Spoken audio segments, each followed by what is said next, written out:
All right, hello everybody. This is Lance Luke and Martin Pea.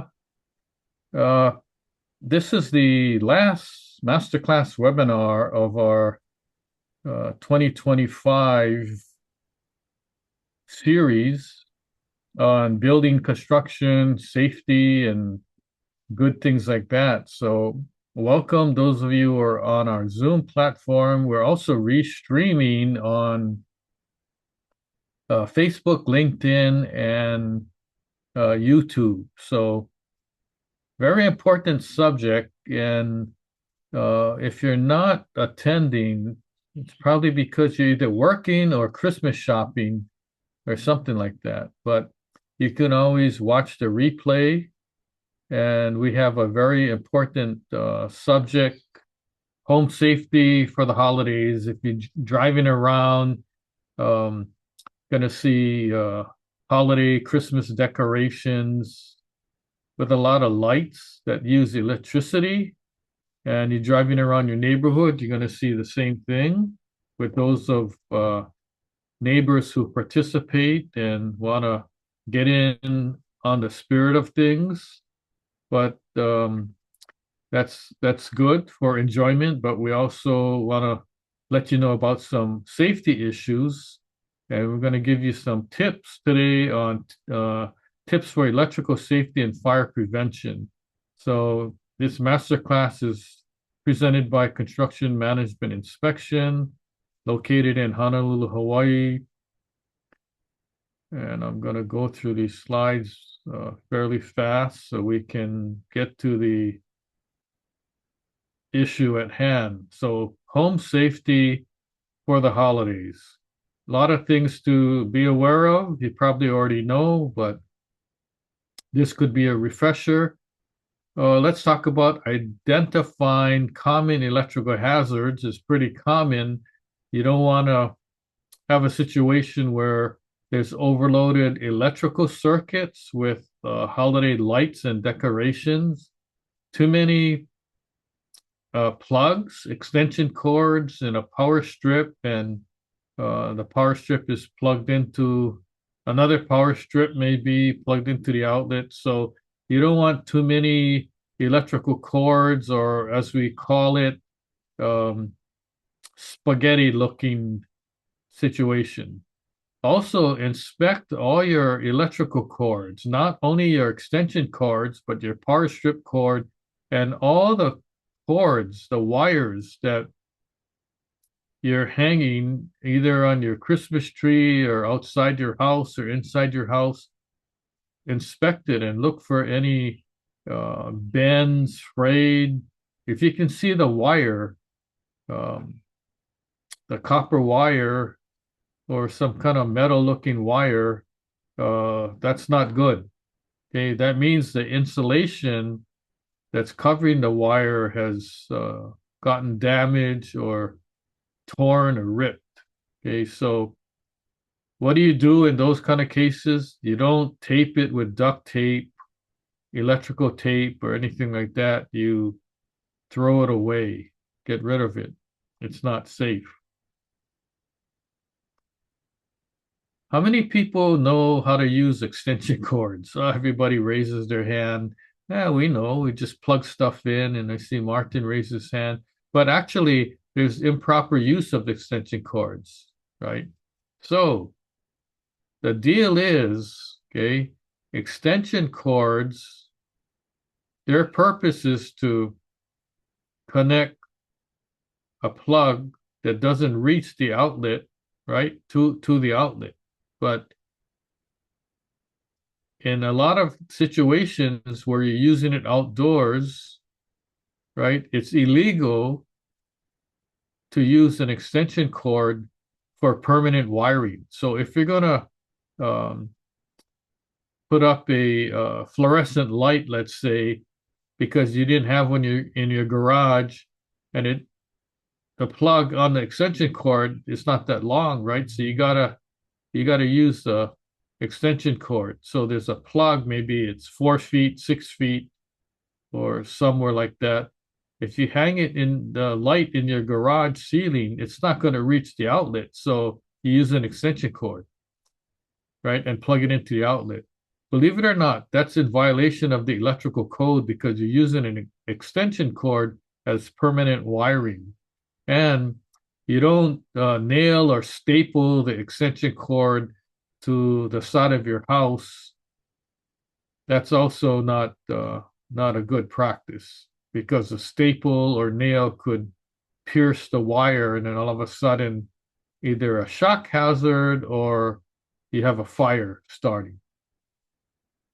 Also, there's an unsafe placement of electrical decorations. You don't want to place them too close together, and there's generate a lot of heat when they're close together. Also, when the cords are plugged in, feel the cord. Okay, if it's super hot, then something's going on. The cords aren't supposed to be hot, like it's heating up something. Okay, so that's another red flag. So you want to space your electrical decorations a little farther apart for airflow. You don't want it too bunched up together. Choosing the right lighting, safe practices for holiday lights. Now, there's two types of lighting. Okay, there's Christmas lights and non-Christmas lights. No, only joking. There's indoor lighting and there's outdoor lighting. Both of the lights, okay, whether it's indoor or outdoor, should be UL rated. What does UL stand for? Okay, UL is the underwriter's laboratory. Okay, if it doesn't have that symbol on the cord somewhere, right, then you may not want to use it because the UL rating means that particular cord was actually tested out in the lab and passed. Okay. Now, if it has like some other rating or there's no label on it, you don't really know where it's from. It could be cheap and the wire could be thinner than the a normal gauge. Okay, so very important. If it's an indoor lighting, you want to use it indoors. You don't use the indoor lighting outdoors, right? You can use outdoor lighting outdoors and indoors, right? But usually the outdoor lighting is a heavier gauge wire. It's made weatherproof and protected from any kind of weather, rain, sun, and all that. Indoor lighting, if it gets wet, it can short out, right? The wire can get exposed to the rain or any kind of water, and then it could be problematic. Okay, so be sure to read the box, indoor or outdoor. Okay, and just because you're stringing up lighting in your garage that's under a roof, that's still considered outdoor. Okay, not to be used. You don't use indoor lighting for your garage, any exposure. So for instance, if it's wind, heavy wind or a hurricane, right? Can the rain water hit the lighting?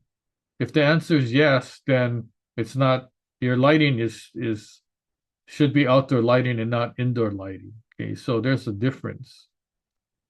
Also, test your lights, inspect it before you install it.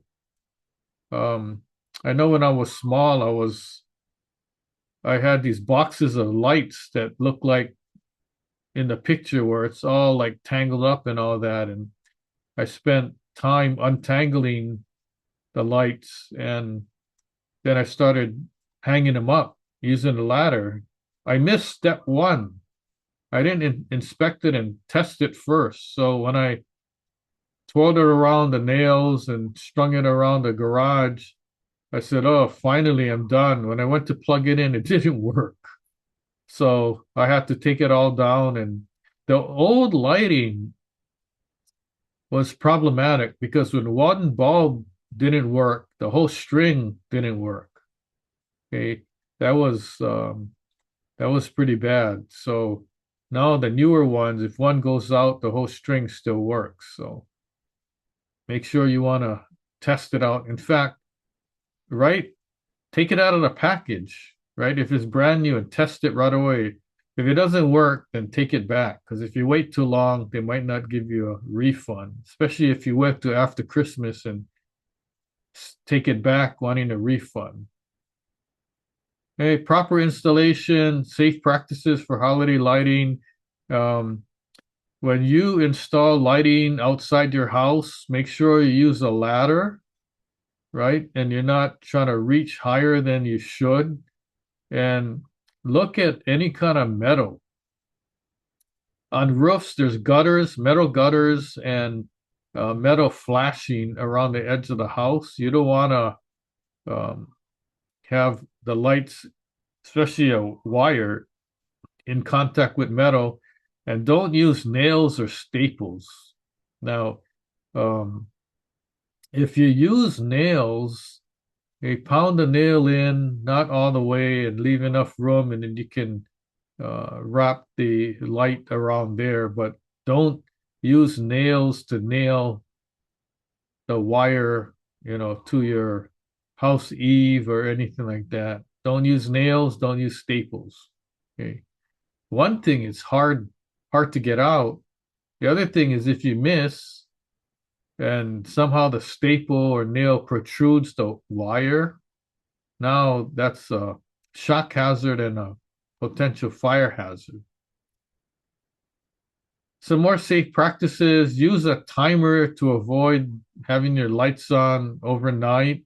I know in the old days people used to leave their Christmas decorations on all night. And then in the morning when they wake up, they would unplug it. Now, because of the high cost of electricity, most people don't do that. So thank you, neighbors who leave yours overnight. When I'm coming home late, I can see the nice decorations. So um, better to use timers, and you can set it so that um, it saves your electricity from the lights being on all night if you don't want the lights on all night. Okay, and some houses they have a lot of lights and decorations. They have like animated reindeer and Santa Claus and all that. And the electric bill is an additional $500 a month in addition to the regular electric bill. And some people don't mind paying that, but um, if you don't want the high bill, then put everything on a timer, and then it just goes on at a certain time, and then maybe at 10 o'clock, 11 o'clock, it goes off, or midnight, and then you don't have electricity being used, from the late evening until morning time. Key fire prevention tips for the holidays. Let's talk about your Christmas tree.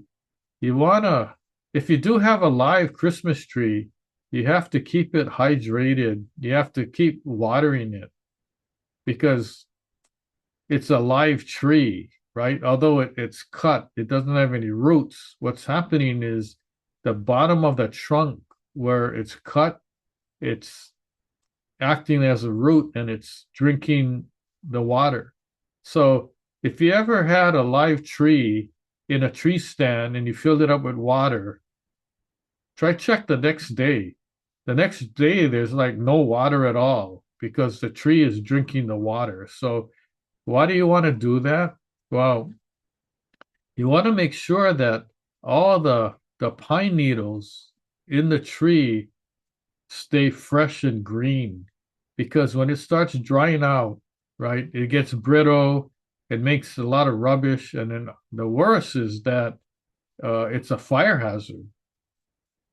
Okay, so you don't want a nice Christmas tree in your house being a fire hazard. So keep watering every day, check the water.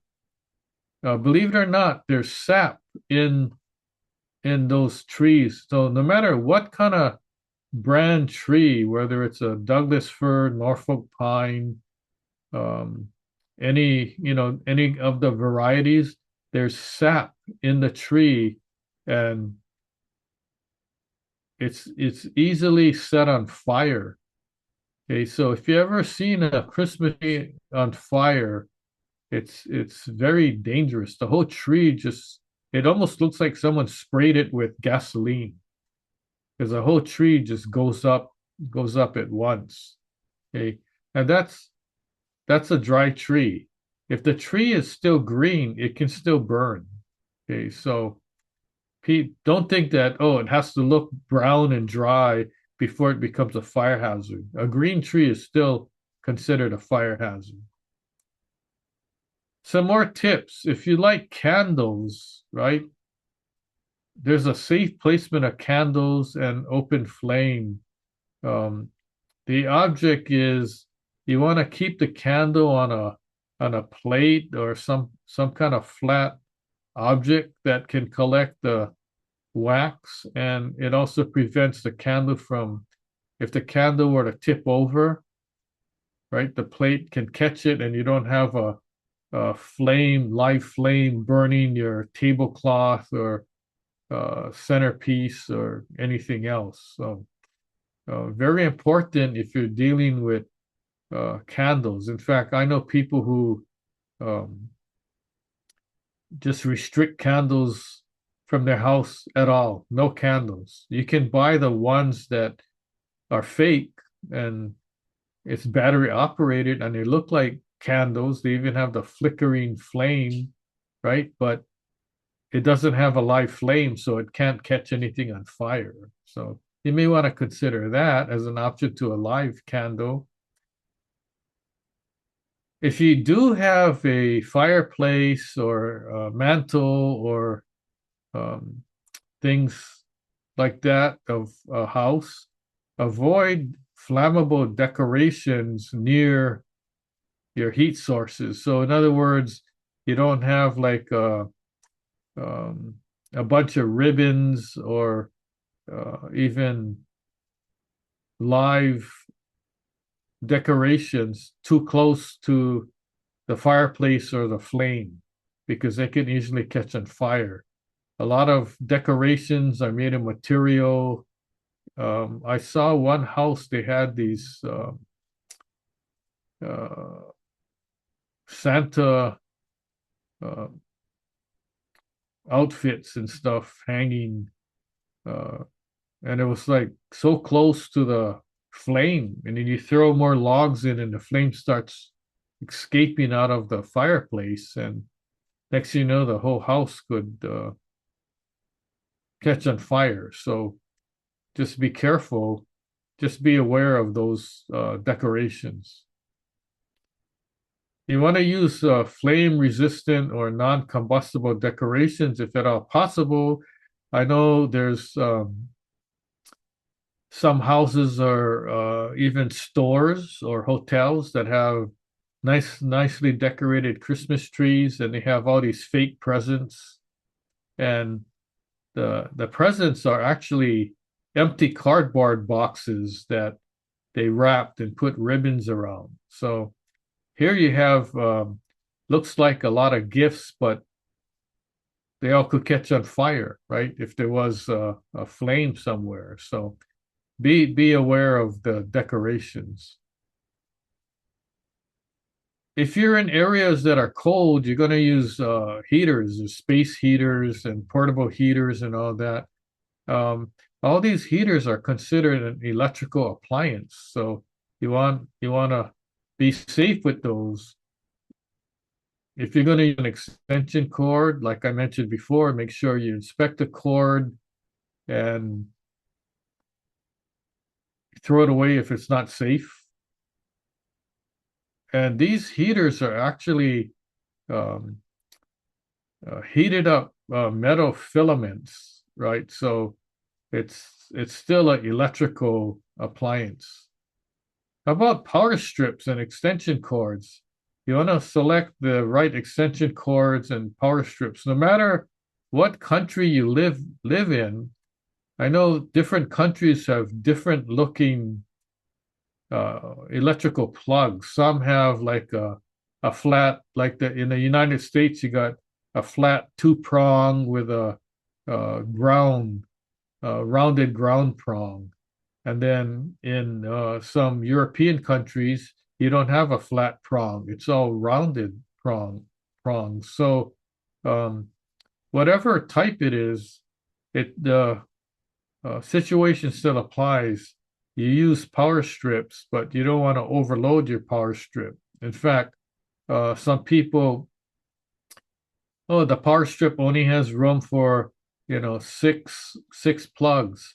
Well, we need more plugs. So they plug in an extension cord into one of the plugs. So now you have a power strip plugged into an extension cord plugged into a power strip. So you don't want you don't want to plug in a power strip into another power strip. You just it's an idea to get more power, but it's not safe. In fact, the rule of thumb is you use one power strip only, and that's it. If you need more electrical, then you got to find another outlet somewhere else. You don't use one outlet and have two power strips going into one outlet. And if you count how many plugs, you got 6, 12 plugs plugged into one outlet. You're not you're not being safe by doing that because guess what? It's the same, it's still using the same circuit. You're not plugging in to a different circuit. So you want to make sure to be safe. Avoid daisy chaining power strips. Daisy chain is you have one power strip plugged into another power strip. Okay. And you have multiple power strips all over the place just because you need more electricity. So in the photo here, if you can see it, you have one power strip plugged into another power strip. So, well, what do, right, to make it safer? You unplug the power strip that you added that's plugged into the first power strip with the white cord, and that power strip has to go to a separate outlet that's using a dedicated or a separate circuit. Okay, that way you split up the power consumption, the power usage. So this is not a good idea. If you ever see it around, um, try to separate it. And although even if the lights are considered low voltage, it still doesn't matter because what are you going to do? Calculate each string of lights, what the voltage is, and now you got to use math, right, to figure it out. So instead of going through all that trouble, just try to separate the circuits. Also, proper placement of cords. So if you have the cords lying around and becomes a trip hazard, that's not a good situation. Okay, so um, if you have a Christmas tree and then you have all your decorations in the central area, then you don't necessarily have cords running all over the place. But if you have one Christmas tree in one location and you want lights around your window that's 20, 30 feet away, um, there may be a tendency to run long extension cords across your living room or whatever room it's in, and that becomes a trip hazard for people. I mentioned before safe use of extension cords and power strips, proper placement to prevent trip hazards. Don't plug too many things in, um, and be sure of the gauge of extension cords too. There's different gauges to use. There's a commercial gauge where the wire is thicker, and then there's the home usage gauge. So I have extension cords that are for commercial use that I use around the house. And then I have some smaller ones. You can tell by looking at the size of the cord. Oh, by the way, um, this picture, if you see it, the black plug, that's not a United States plug. That's one from Portugal, I think, something like that. So it really doesn't matter where you are, what country you live in. If you're not in the United States, the principles of safety that I'm explaining to you in this masterclass still applies. Okay, it's just the different types of cords that are used in different locations, but they still act as a conduit for electricity. Now we're moving outdoors. Outdoor electrical safety. Always use weather-resistant lights and decorations. Do not use indoor lighting for exterior or outdoor lighting. As you can see, this picture, they're using a lot of electricity because there's a lot of lights here and there, a lot of decorations. Ensure proper grounding of outdoor outlets. There's if you see the three prong, okay, the the prong that's rounded, that's not flat, that's your ground.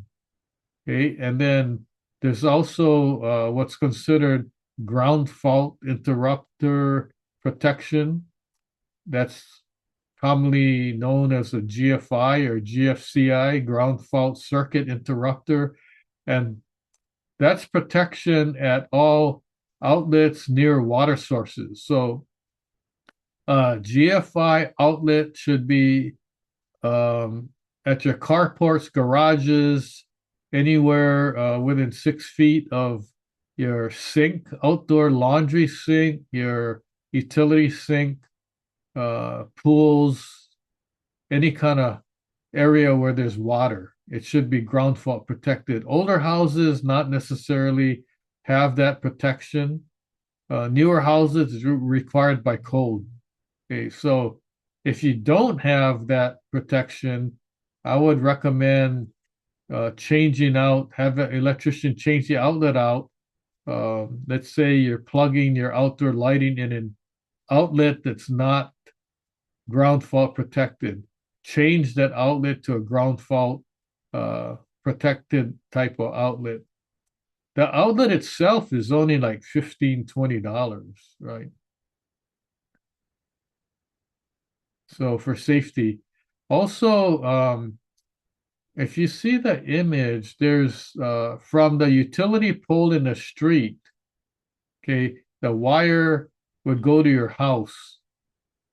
And so the wires, and this is if you have um, the newer houses have all underground wiring, but these are situations where there's overhead wiring. So you have a utility pole, then you have the wiring going from the utility pole to your house. That wire is called a service drop conductor.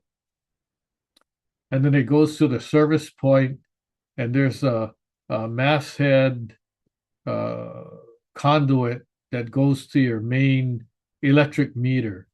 Okay.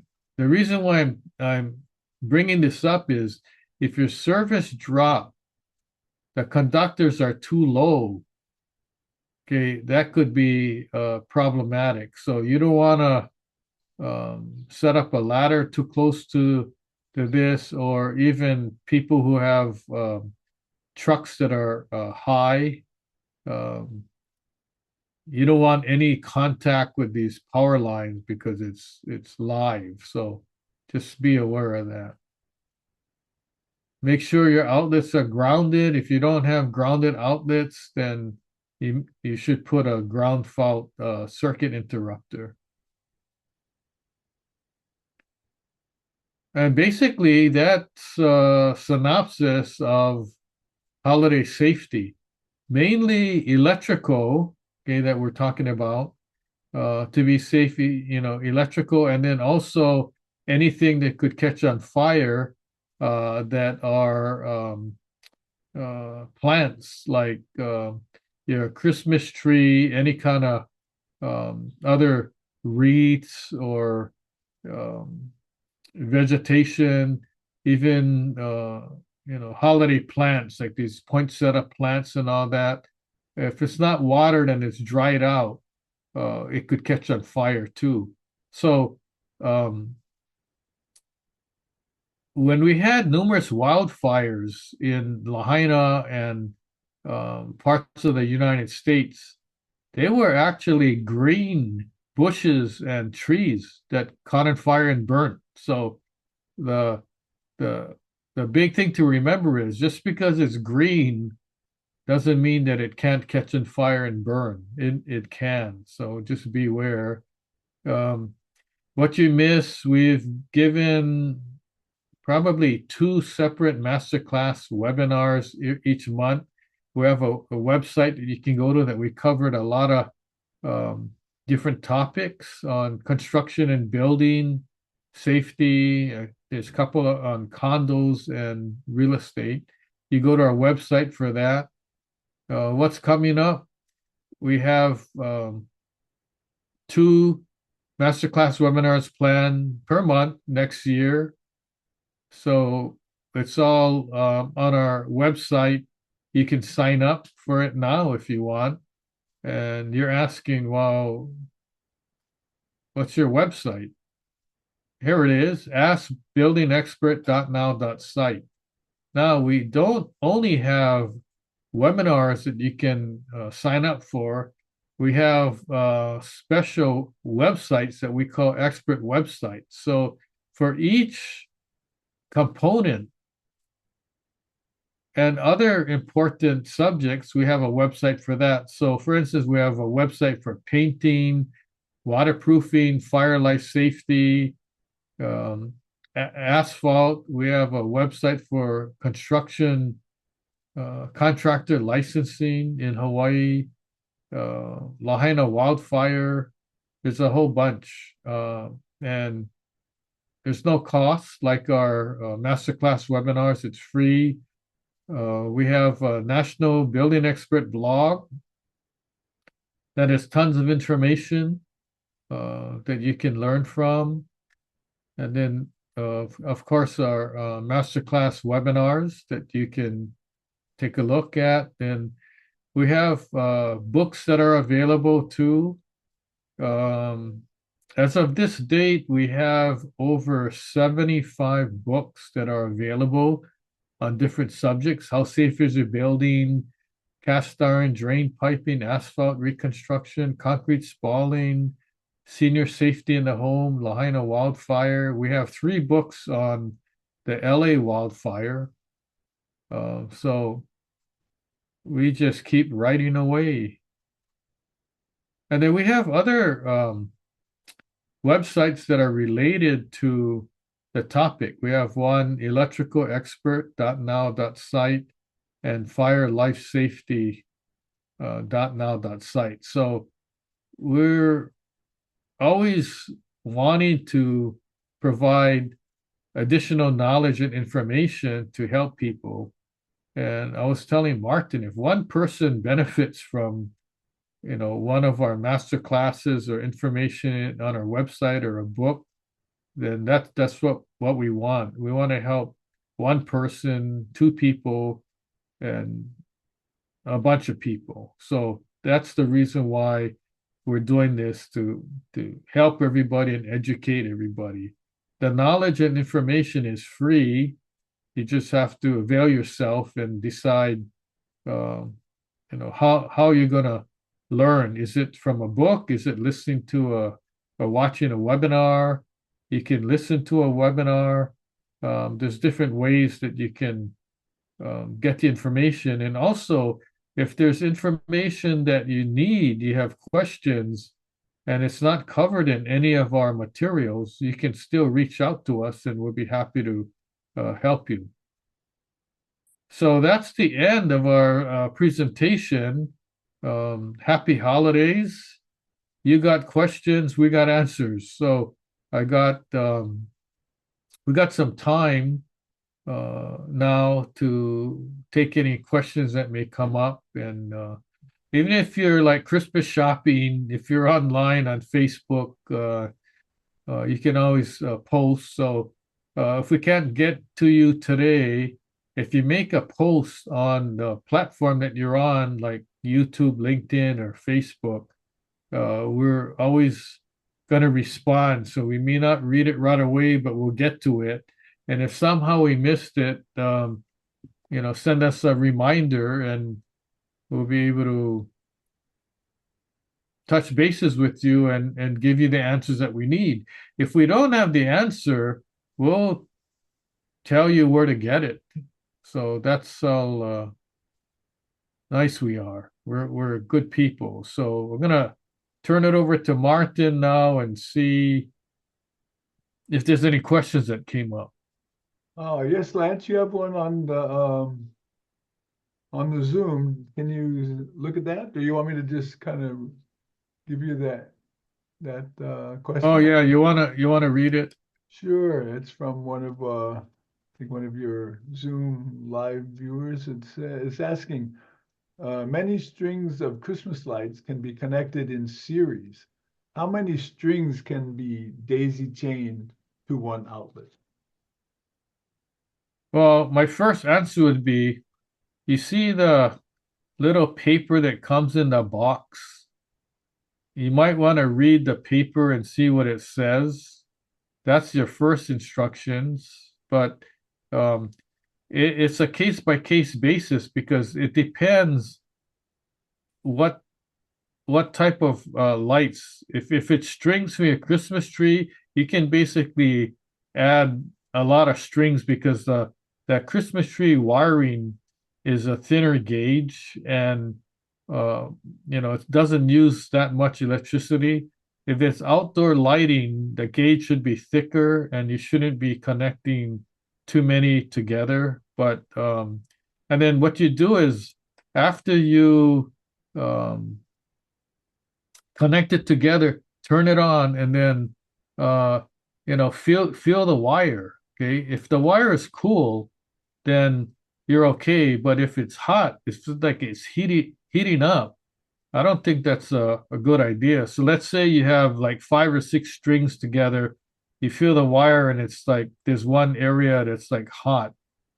Okay, well, try and take off half the strings and then fill your wire again, right? So um, there's different manufacturers, and most of these are made in China.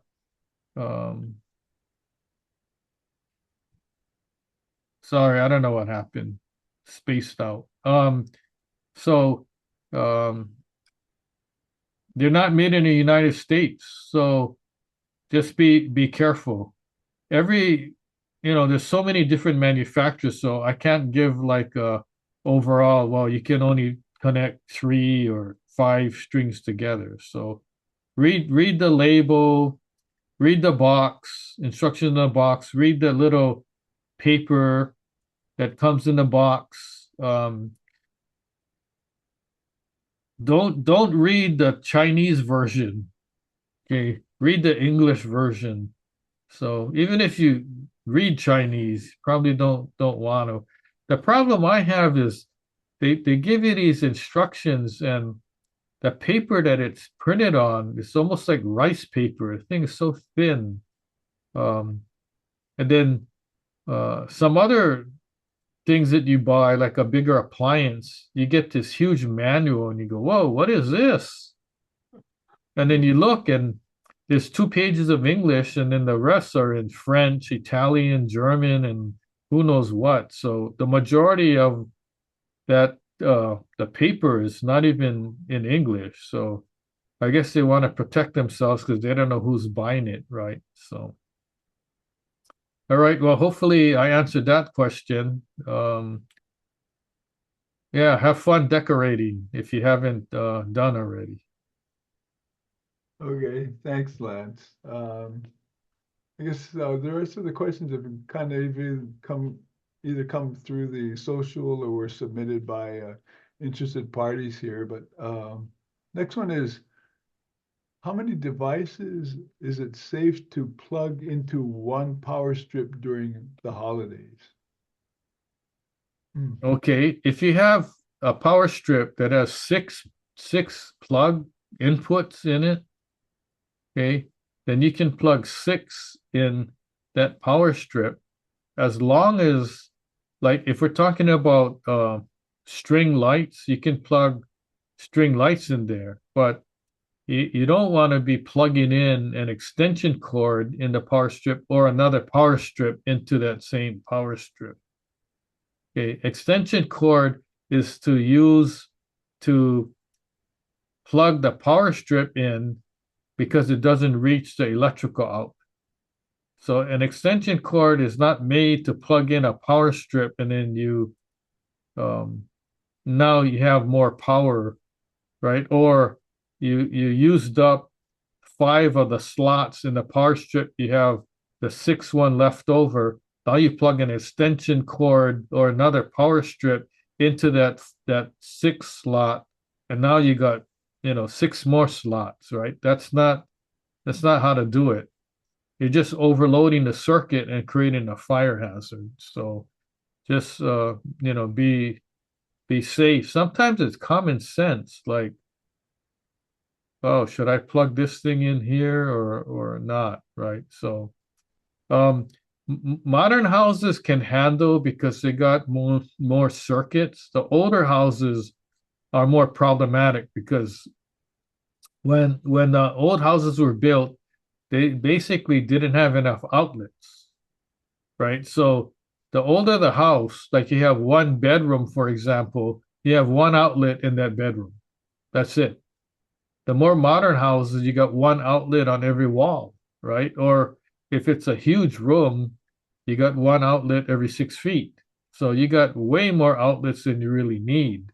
An older house only has one outlet per room, or maybe two, and that's not enough, right? So um, just be aware of that. Just because there's only one outlet, like, or one or two outlets in your living room, that's not ideal to be plugging in, you know, two or three power strips with multiple extension cords and all that. It's just creating a fire hazard. So the big issue is safety first. And that's our message today, basically. Okay, thanks, Lance. You mentioned a term that I thought I'd just ask you about. You mentioned the word circuit. Is the circuit the same as an outlet? Is that what we're talking about? Okay, well, I'm glad you brought that up. Um, a circuit is if you go to your circuit breaker box and there's one breaker, let's just look at one breaker. That breaker is one circuit. Okay, so that's a circuit. If it goes, so from that circuit breaker, let's follow the wire from that circuit breaker into the living room, and there's one outlet there. Okay, that one outlet is one circuit. Now there could be more than one outlet. So let's say there's two other outlets in the living room, and it's all connected together, running back to that one circuit breaker. That's still one circuit. Okay, so the what I was talking about earlier in the presentation was that even if you have three different outlets in your living room and they go, oh, yeah, we got more electricity here, that's not necessarily true if it's all running back to the same circuit. You're just adding more and more electrical devices on the same circuit. Okay, older houses got way more circuit breakers. I mean, sorry, modern houses got more circuit breakers than older houses, and they're separated, right? They could be the lights on a separate circuit, the outlets on a separate circuit, and you got separate circuits for your bedrooms, living room, dining room, kitchen, and all that. Okay, that's why older houses, if you look at the circuit breaker, there's maybe six breakers. And then you look at a circuit breaker box on a modern house, and there's like 20 or 30 breakers. Okay, so that's the difference. Yeah. Okay. And then also the amperage. right? Older homes, your amperage could be 50, 75, maybe 100 amps, right? More modern homes guarantee 100 amps plus. The bigger houses have 150 to 200 amps. So you could plug in, multiple strips of Christmas lighting and all that, and it wouldn't even make a dent in um, their load for the electrical. But if you do the same thing on an older home that's only rated for 70 amps, um, things might not look too good. Like you're using a hair dryer and you look and your bathroom light starts dimming, Uh, things like that. Then that's this overloading, something's going on. You're using a vacuum cleaner, or I've heard people it was a email I got. Somebody was cooking a turkey, and so they had their oven on, and they were um, using their dryer. It was all electrical, using their dryer, and then somebody plugged in a hair dryer, and the power went out or something. So um, too much load on the electrical system. And there was another situation. The person used a rice cooker and turned it on before they went to work. When they came home, they thought they had hot rice, and the thing never went on. Somehow there was some overload, and that button was pressed, and then it didn't work. So that was on an older house. So just things to be aware of. yeah. Oh, okay, good. No, that's good. Yeah. Now that you've explained all the circuit things, so. Okay, well, let me hit some of the other questions that have come in here. Next one is, are there specific brands or certifications we should look for when buying holiday lights or extension cords? Well, I wouldn't say specific brand, but if you look at the tag and it says made in China, which most of them are, check the quality of it. Look at the wiring. I've seen some where, man, it looks so cheap. It's like I want to use this. Well, here's a story. My brother spent an hour. He bought lights and he hooked it up around the garage, right? And it was really nice. They were all proud. And then it only lasted for one day. The next day, kaput, the thing didn't work. So I said, "Hey, where you get the lights from?" "Oh, I bought them on Amazon. It was cheap." And I go, "Yeah, it was so cheap the thing don't work." So I said, "Here's an idea." He said, "What should we do?" I said, "Take it all down and you buy your lighting locally from Longs or Hardware Hawaii, or these stores that sell lights. So then if it doesn't work, you can take it back, right? It's too late to try and get a refund from Amazon, you know." In fact, he told me that they was going to charge him $5 or something to return the lights. I don't know what it was. I said, forget it, not even worth your time and money. So that's a good example. Oh, okay. Okay. Well, let's see what else we got here. This next is oh, can I use indoor lights outside if I cover them or keep them dry? You cover them with what? I don't know, it just says cover them up or keep them dry. Okay. So you don't want to use indoor lights outside if you're going to keep them dry, like put a tarp over it. What if the tarp blows away? Or anyway, there's a caveat, because if you buy a box of indoor lighting, it says do not use outdoors. Okay, so that's already a big issue, right? And then why would you want to use indoor lights outside anyway? They're not going to last. It's not made. Um, the each light itself is not waterproof, right? So if water gets in, it's just gonna rust a metal, and now the thing's only gonna last like one season. So You wouldn't want to do that. So just be careful. Read the instructions and please follow the instructions. Okay, thanks, Lance. This next one looks like it's come from a new family or something. The question is, what's the best way to child-proof holiday electrical decorations? That's easy. Keep the kids away. Um, don't, I mean, if the child is too small to understand about electrical, then common sense, you got to keep an eye on the child and not let him or her wander around and all that.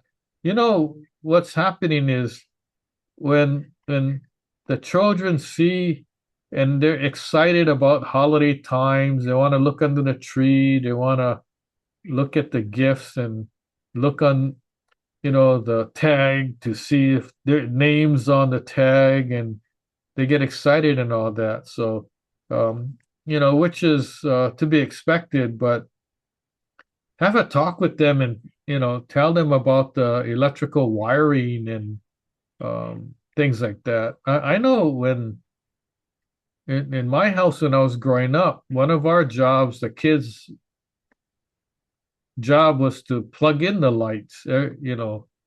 Um, I guess after dinner you take the plug and you plug the plug in the outlet, and then the Christmas lights go on and things like that. So educate the children, let them know about safety and things like that. No horsing around, running around where they could trip over the wire, and um, every connection has to be solid. If you plug a plug into another plug like a string and it's not plugged in all the way, it's like halfway, it may not be that safe because it could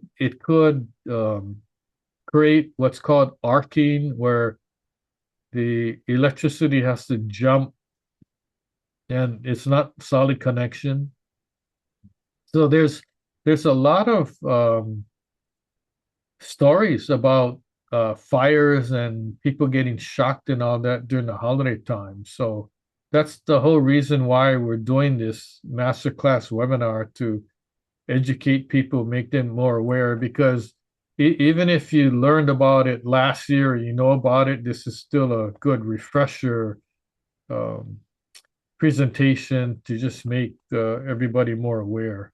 I know people are busy during the holidays, there's shopping, there's parties and all that, but um, just be safe with your electricity and your trees and all that. Don't let them dry out. All your garland, if it's live garland, you want to keep it fresh as long as you can. So Martin, we got any other comments or questions or anything? Well, we just have one more that I've seen here, and it's a good one there. How often should I replace my Christmas lights or extension cords if they seem to still work fine? The rule of thumb is replace the extension cords when it gets frayed, bent, or too curled up, or um, there's a window of 3 to 5 years. So even if the cord is still working and it's year 10, I would replace it anyway, just because it's past the 5 year mark. So just because it looks good doesn't necessarily mean it is good. And then how often are you using it, right? If you're using the extension cord every day, every week, then it gets more use than if you have one or two dedicated extension cords that you only use for Christmas time, right? And you pack it up in the same box that you pack your holiday lighting and all that, Christmas tree lighting or lighting around the house, then it'll last longer. But if it's the same extension cord that you're using for holiday lighting, and then you use it for your weed eater or um, leaf blower or whatever else you're using the extension cord for, it's not going to last as long because you're using it for multi-purpose, right? So um, I would say 3 to 5 years. If you keep it in good shape and all that, it could last longer. But here's something: when you plug it in and use it, okay, try feel the cord. If it's hot or really warm, then I would replace it. So don't take a chance. And I know I've been to the home and garden stores and they got different types of extension cords. You know, those orange ones and yellow ones, and some of the maybe 10, 12 feet ones that are orange, that the wire, if you look at the gauge, the thing is so thin. I'm I'm hesitant to even use that because it just doesn't look good to me. So I end up buying the heavy duty one. It's a commercial grade, it's a thicker gauge, but it's way more expensive. But I opt to go for that because then I know the wire inside is thicker and it's going to last longer. So um, don't be cheap when it comes to electrical. And I think you're going to save a few dollars, but it may not be worth it. So, and I know there's um, a lot of different extension cords that people use at home outside of their Christmas lighting, right? Just because the cord can't reach. I think it's some kind of um, a scheme that these appliance people, you know, like clocks and radios and all that, they purposely make the cord short so you're forced to buy an extension cord. That's how they make their money. It seems like these people who sell batteries, they purposely make the battery not last so you can keep buying more batteries. So, um, you know, might be a scam that we don't really know about. But anyway, any other comments or questions before we sign off? Oh, well, there's none that I've seen come in, but I had a quick one. This is something I used to do that I don't do anymore. As far as guidance on leaving out your Christmas lights. Before I just used to leave them out, a long time, almost the whole year, and then, use them again. So you have any thoughts on that in terms of, making sure you take them down, put them away? You mentioned about packing things up and all that. So some places I used to see, oh, they just leave the lights up all year and then they turn them on the next year. Yeah. So what's the Yeah. risks there? Yeah. Well, if you live in a homeowners association, they don't allow you to do that, right? Even if you don't turn it on. So you turn it on, like historically, you put your holiday decorations, your lights up, whenever, right after Thanksgiving, you keep them on until right after New Year's, and then you don't use it anymore. Even if it's still on your house and you don't use it, if you live in a homeowners association, they don't allow you to do that, right? You got to remove it. So I would say for maintenance wise, I know it's a hassle, take it down and then put it up again. The older lights, I remember, had these clips, and the clips are metal, and the metal was all corroded. Oh, Now they're making the clips with plastic, cheap plastic. So they're getting better at doing lights. So yeah, I wouldn't recommend leaving it up because it just gets weathered and the sun. I don't think the wiring is made for constant UV. Believe it or not, the sun has an effect on and it's only plastic. The conduit is like some plastic rubber thing, and it's not going to last that long. So if you can, take it down and then, put it back up. I used to do that because I was lazy, and then I learned my lesson because when I went to take it down, um, it was all corroded, and even like when I had to replace the light bulb inside, the metal contact was corroded too, just because it was just yeah. out there, and in the sun and rain and wind for a year. So yeah. Um, Give me your address, then I'll let you know if you should leave it up or not. Now you can tell I'm not in an association. Yeah, good. Okay, well, that's the end and our final masterclass webinar for the year. On behalf of Ask the Building Expert, Lance Luke Martin Pea, we thank you for attending. Those of you who are attended one or more webinars during this past year, we really appreciate it. Spread the word, sign up for a webinar or two for next year, and happy holidays. We'll see you next year. Aloha.